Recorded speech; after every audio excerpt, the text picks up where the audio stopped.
Greetings, family. Welcome to Ghana Focus. So today we're going to be focusing on the blackout, the regular blackout that Ghana is having that is sending its economy downwards.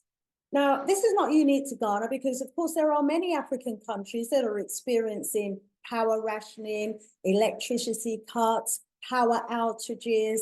But what we have to be mindful of is the economic implications of power outages, because the business sector, the commercial sector, actually requires energy in order to function.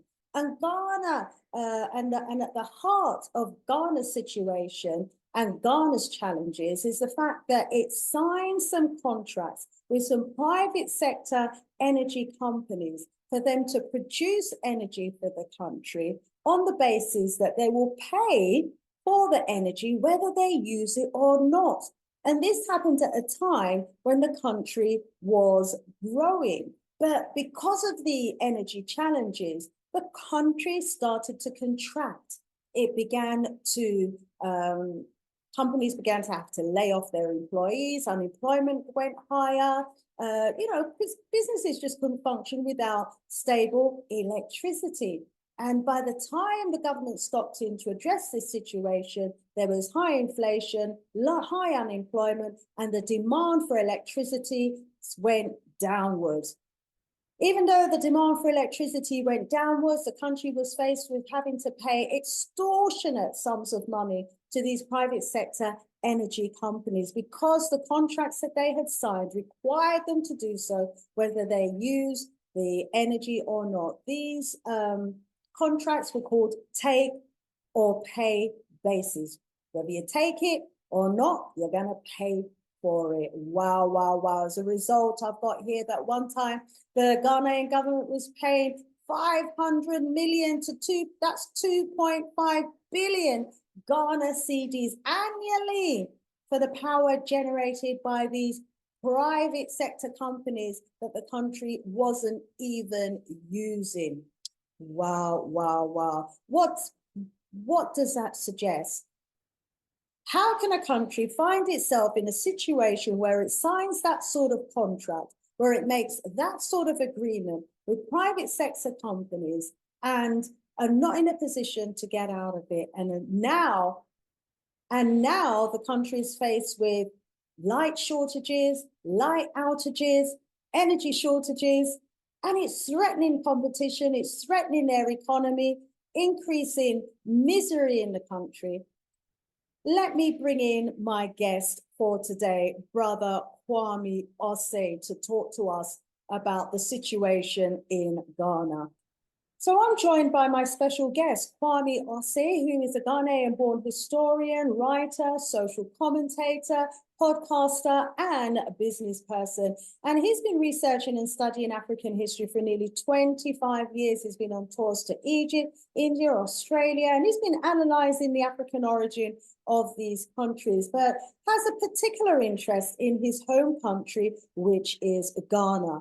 Brother Kwame, you've heard from the introduction some of the challenges that Ghana has been facing regarding energy supply, and we would like to hear from you. What are your thoughts on what the impact is of the electricity challenges of Ghana on its economy and on the population at large?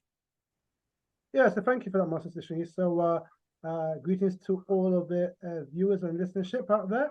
Now, in terms of the power crisis that's recently hit Ghana, it's a combination of mismanagement, not just by the current government, but previous governments.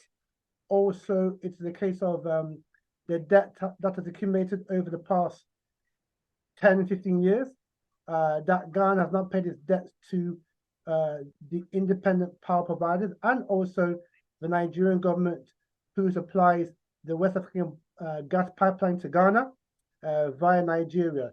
So these are things, and also, the Ghanaians themselves, because there are many Ghanaians who are not paying their bills.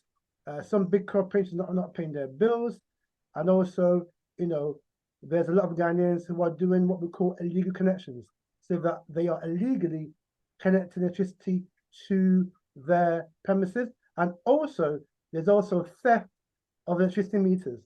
So these three things are depriving the government revenue, but essentially a lot of it is mismanagement and corruption within the power sector in Ghana. So these are what's compelled the situation that we are in now in Ghana, whereby there's this intermittent power outages that is called Dumso in the local language, and that is obviously having a profound effect on the quality of life for people in Ghana and also for the business community in Ghana as well. We've heard about the inflexibility of the contracts that the government has actually signed and the sums of money involved, 850 million, between 550 million and 850 million yearly. These are the sort of charges that the government is having to pay annually for the excess gas charges that it's not even using. And so this is a major, major challenge for the government. Huge sums of money going out of the country. And then you mentioned the situation regarding debt, unpaid bills by, government departments, private sector companies, individuals, setting up illegal means for getting electricity. All of this is just going to continue to threaten the country's economy. We all are aware of the importance of energy and power in order to drive forward development, economic development and prosperity for the country. What do you think the solutions are for Ghana under the present circumstances? Sure. So before I go into solutions, just some of the effect that it's having on Ghanaians. So, the key policy and strategy of both the Cameroon government and the opposition in DC is that they want to industrialize the country, i.e. provide more jobs and build more factories for Ghanaians. But how can you do that when you've got no power? Because power is the foundation of industrialization. So if you've got no power or you're lacking power, then you're not going to be able to industrialize the country. And as you've seen in these recent power outages that have happened in the last year and a half, these are having massive effects for the people of Ghana. So one way that is happening is that a lot of small businesses have folded. So you've got things like the chat bars, which are like local food joints. You've got also people who've got cold store businesses. You've got people that have got, hair salon shops, people that have got barber shops. Now, businesses like these rely 100% on electricity. And as a result of these power outages in the last year and a half, a lot of businesses, particularly those I've just mentioned, have closed down. So again, that's had an effect on the people because these people have lost their jobs and livelihood. And also the government is losing revenue because these companies are not paying taxes.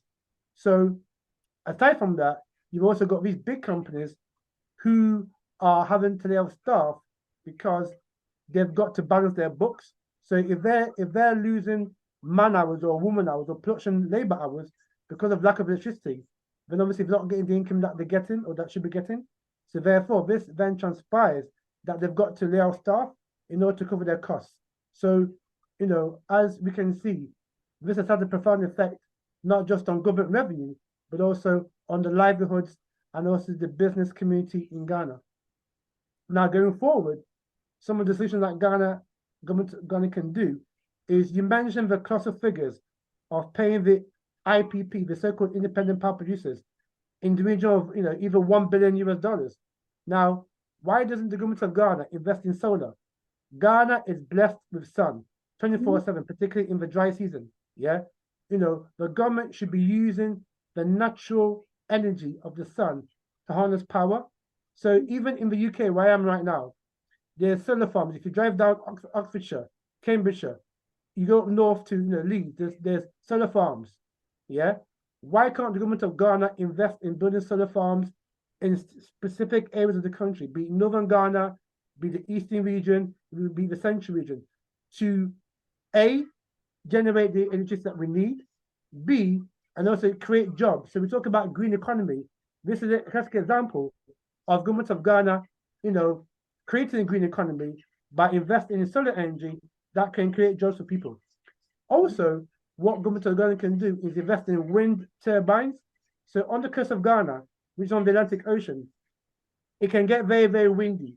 Yeah, and particularly in towns like Tema, parts of Accra, Takoradi, Elmina. Those cities are close to the coast, so it's very, very windy.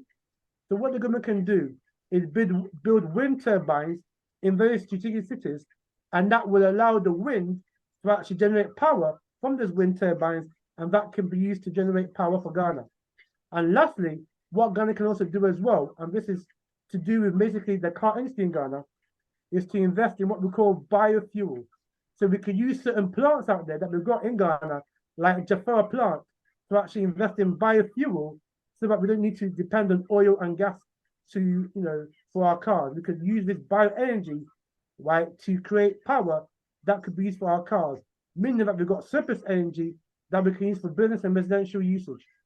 So these are some of the ways in which Ghana can become energy secure and become an energy supplier, as opposed to right now being energy insecure, and that's causing effect to people's livelihood and also causing effect to the economy or the economic situation of the country.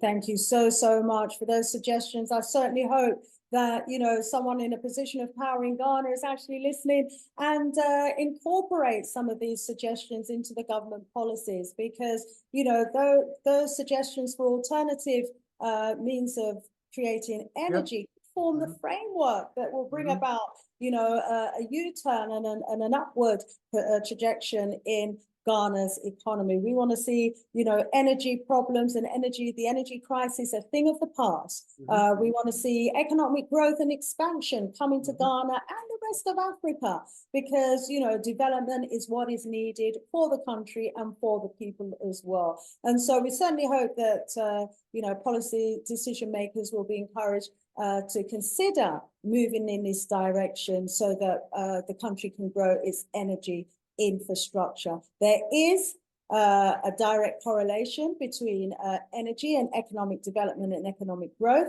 and it's intricately linked. And so it's important that not just the government but the people of Ghana as well work together with the government on this crisis, because as we've heard, it's a downward spiral. If people are not paying their bills, the government's not going to have the money that it needs in order to bring about the fundamental changes that is needed. And energy is the main driver for economic growth and development. So let's hope that together, the people of Ghana, alongside the government, can work together to make these challenges a thing of the past. Ghana is beautiful. Ghana has so much potential. We want to see the country put right, the problems and challenges that it has, and be what Kwame Nkrumah wanted it to be, that beacon of light, for the whole of Africa.